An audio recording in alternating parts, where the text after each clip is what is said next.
Hello, welcome. Hi. Yes, it's great to see you. All right, we're going to get started. Thank you for being here. This webinar is Connect to Impress, specifically designed for international educators in recruitment. So hopefully you have your tea or coffee and you're ready to find out some great information. You are here because you're ready to network with intention, going into all of those recruitment events, knowing what you're going to talk about, who you're going to talk to, and why you are there. Also, interview questions are not going to scare you anymore because you know how to answer in a way that helps you stand out from the crowd as an amazing, attractive candidate. And learn how to overcome all of those job fair jitters, all that nervous energy that we don't need to be carrying into a great opportunity like an interview. You are probably here on this webinar right now because you've probably tried sending CVs to every school that you're interested in, attending job fairs, going to virtual or in-person interviews, and you might be feeling like, am I ever going to hear back from anyone? Maybe you feel really confused, impatient, really unsure if there's something that you are doing or not doing. And it could even be challenging your self confidence as an educator. Maybe you want to show up in the way that you do in your classroom every day. Because in your classroom, you're confident, you know what you're talking about, and you can talk to anyone. So it's bringing that same person, you, the educator, into a new context but continuing to make sure that you can talk to anyone and you can impress them with how incredible you are so they think about, I want to add this person to my school community because they should. You're amazing. So, who am I and what am I doing here? Well, I'm Christina Kottmann. I have been an international educator for 10 years, and I worked in 3 global regions at 4 amazing international schools. I started in Saudi Arabia working with first graders. Then I was in Brazil working with really energetic fourth graders. But then in India, the pandemic started, and my first graders were all online. And my focus really shifted to thinking a lot about my colleagues, the other educators working with me. And I was supporting them with some tech challenges, also making sure that we felt like a community. And I brought that with me as I came back to Brazil to work in Curitiba with this fantastic group and focused a lot on the stress and the needs of the educators that I was around. And I do the work that I do with educators at the cafe because I know that educators are the experts and that we understand how impactful community is. So when we're going through a challenging season, such as recruitment, it's really valuable to have other people around us in a community, people who can guide us, people who can support us, because you don't need to do this journey alone. Right now, I live in Rio de Janeiro, and I am working online supporting amazing educators like you worldwide as you make waves of impact and find an amazing school that values you and where you feel amazing and fulfilled. And I'd love to talk to you more. So you are always welcome to book a free 30-minute chat with me, a chat at the cafe. Get it? Because it's educators at the cafe. And we can talk about your recruitment journey, your educator life, and even plan out some action steps to help you go forward towards your goals. So the first idea I want to leave you with is networking and why networking matters. Well, people hire people that they like to be around. Think about your colleagues right now. Who do you spend the most time with? The people you like being around. And people talk about people that they've met who either left a great impression or left a terrible impression. You don't want to be in the second camp. Networking is all about having conversations. So when you're going into a networking event, like a job fair or an interview, approach it with curiosity. You want to know something about these people. Networking is having good conversations with interesting people. I'm going to give you some example sentences that I like to use. Of course, I'm going to say, hello, how are you? And then I would say, what's something unique I might not know about your school? Or, how did you start working with this school? Remember that people love talking about themselves, so give them an opportunity to tell a story. You can even point out that you're being curious, such as, I'm curious, in your opinion, what's the best thing about teaching at this school? Or, what do you love about this school community? Always frame it as a positive, something that you want them to share with you that uplifts them and makes them smile. This is also a way to connect to them and leave that good impression. People like people who make them feel good. So if you get them talking about something that they consider positive, like their amazing school community, they're going to smile and associate that positive emotion with talking to you. Oh, wait, in a virtual interview, I don't have an opportunity to be curious, not like in a job fair. Well, being curious isn't about what you say, it's an approach to the interactions that you have with other people and with the world around you. So think about someone who you consider curious. Maybe a student, maybe a colleague, maybe a leader. What do they do that signals that they're curious? And what does their curiosity tell you about them? Tell me in the chat. Yeah, they're open minded. They're open to unconventional ideas. Exactly. And think about what it says about you as the educator if you go into a conversation with a recruiter, with an interviewer, with a sense of curiosity, that you are open, that you are considering new ideas. That makes you much more hireable. All right, here's the big idea that I want you to take away from this webinar. Tell the interviewer stories. So the interviewer is going to have your CV, maybe your cover letter, maybe they've exchanged a couple emails with you, but they don't know you.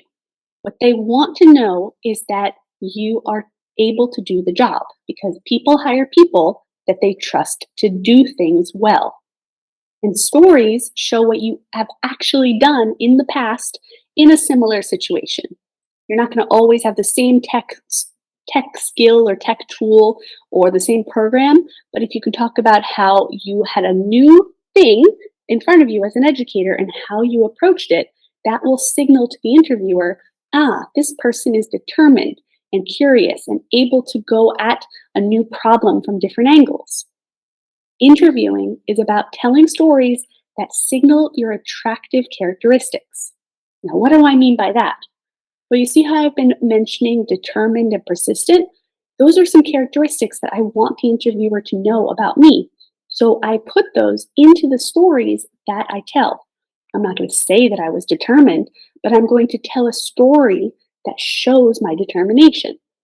So right now in the chat, let me know a few characteristics that you want to be known for. Empathetic, compassionate, thoughtful, kind. Now think about the stories that you have from your education life. Your CV is like a table of contents, and the interviewer is going to ask you for more information about certain aspects of your CV. They're going to ask you the same set of questions that show up in almost every interview. How do you collaborate? How do you communicate? How do you work with different people? How do you differentiate, etc., etc.? You can find a list online. What you need to do is answer based in what has already happened, what you've already done, and within those stories, signal a characteristic that you want to leave the interviewer remembering about you. So, share through stories. Protect confidentiality, of course, but when you can, be specific, give details, and say names. So you have stories. You want to use them in your interviews. This is exactly taken from one of my mentors who was in recruitment for many years, and he talks about how there's immediate question marks in his mind if a candidate is not ready to talk about the information on their resume or CV. He wants them to be able to give proof points based on that information, that table of contents. And if they're not ready for those questions, it can signal that they're not competent or that they're not even a person of character, that they might not have even been honest. But what about the opening interview question? Can you tell me a little bit more about yourself? Should I tell a story? Well, no. But you should think about basketball. Now, what do I mean? You're going to give a 3-pointer response. First, why you became an educator. A sentence about your inspiration. 2, what your goals are related to education. Where are you going? What's your big plan? And 3, why you are interested in their school. This is a great way to bring the conversation back and give the interviewer the perfect opportunity to launch into their questions. It also shows them exactly why you are interested in their school, which they may or may not have seen in your cover letter.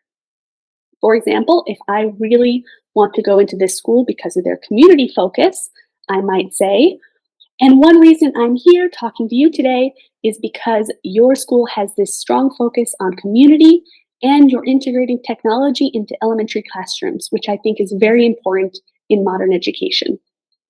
It sets them up perfectly to lead into the beginning of the interview. So, what about all of that nervous energy? Well, first, we're going to shake it off. And I suggest doing some movement, getting up and walking around if you are feeling that nervous energy before a big event. Because people hire people that feel like the right fit. The interviewer is trying to find the right person for their school based on their current faculty, their goals for the school, maybe their demographics or the school dynamics. And you want to set yourself up to be that missing puzzle piece that they've been looking for. But at the same time, you are also looking for your perfect match, for your right fit, based on your core values. This is what I suggest to all clients. Know your core values as a person and let those lead your search for your next employer. Some of your core values might be integrity, autonomy, or curiosity. When you think about your core values, some might come immediately to mind, but if they don't, think about a place where you would never want to work. No way, I'm not going to work there. What do they do that is so against who you are? Because that probably signals a value that is a core to you, integral to you. Also remember that your nerves arise because you care, but you can turn that energy into excitement by thinking about how amazing this opportunity is and telling yourself, I'm excited for this. I am so lucky that I get this opportunity. I'm so grateful that I'm here. One last thing about movement and music is also that you can be mindful. You can settle into breathing and feeling present in the moment if you're having a lot of nerves. But I like the music and movement, dancing around a little bit. One idea I want to leave you with is that the interview is a red carpet moment. So there's this guy on TikTok who walks around the city and rolls out a big red carpet in front of people, and they have a choice. Are they going to walk on it? Are they just going to move around it? Or are they going to strut their stuff and be amazing on it? Because the red carpet's fairly short, and it's not going to change who they are if they dance or if they walk around. But they have control of how they show up, how they are present in that moment. And I want you to think about the interview as this one short moment in time where you get to claim your space, be the expert that you are in education, and walk onto that red carpet knowing that you are an incredible candidate and that the school will be amazingly lucky to have you. But I'm still feeling nervous. I need to practice telling my stories before my next interview, and I don't know my core values. Well, you don't have to do the recruitment journey alone. On the slides right now, I have this photo of me sitting at the top of a beautiful mountain here in Rio de Janeiro called Pedro de Gavia. And from the photo, it looks like I'm up there. I am taking this beautiful photo. My hands are up and I'm excited. But what you don't see is that was a tough hike. And I didn't do it alone. In this other photo, you can see the group of amazing female educators who came with me, and we needed to support each other to get through that hike, to get to the very top of the mountain and take these great selfie photos. So while you can do the recruitment journey alone, remember that you don't have to, whether that's relying on a support system, a mentor, a coach, or other teacher friends. When you're going through something challenging, a new season in life, rely on the people who you trust to bring you through, to support you.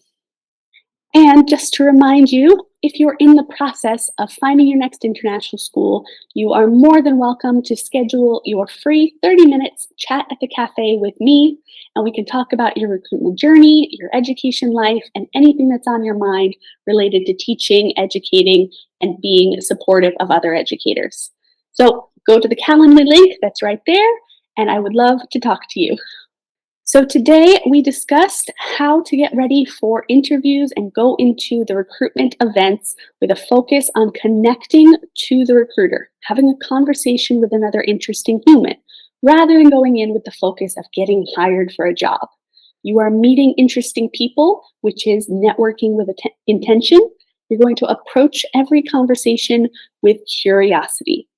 When you're in the interview, you're going to share stories that cement your capability in past experiences. And these are also more memorable for the interviewer.